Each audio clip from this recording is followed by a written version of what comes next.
Ang huling liwanag ni Lumo. Sa kailaliman ng dagat kung saan hindi umaabot ang sikat ng araw, namuhay si Lumo, isang anglerfish na may maliit ngunit maliwanag na ilaw sa kanyang noo. Sa dilim ng kanyang mundo, ang ilaw niyang ito ang nagsilbing gabay hindi lamang sa kanya, kundi pati na rin sa iba pang nilalang sa kailaliman ng dagat. Habang lumilipas ang panahon, napansin ni Lumo na unti-unting nanghihina ang kanyang ilaw. Alam niyang darating ang araw na ito, ngunit hindi niya inakalang magiging ganito kabilis. Sa kanyang huling mga araw, hindi niya maiwasang mag-isip. Ano kaya ang nasa taas?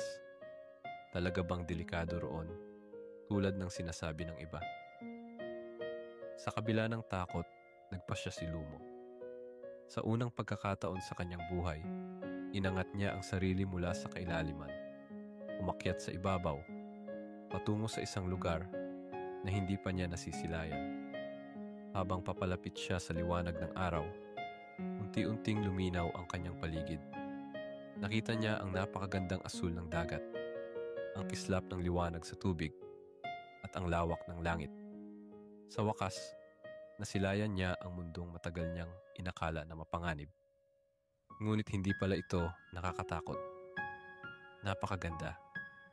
Naluha si Lumo, hindi dahil sa panghihina ng kanyang katawan, kundi dahil sa saya.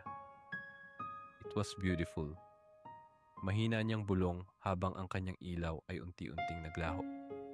Sa huling sandali ng kanyang buhay, natagpuan niya ang tunay na liwanag. Ang liwanag ng kalayaan, ng katotohanan, at ng kagandahang hindi niya kailanman inakalang umiiral.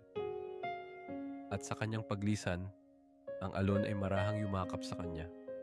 Dala ang kanyang kwento, isang paalala na sa kabila ng takot at kadiliman, laging may liwanag na naghihintay sa ating paglalakbay.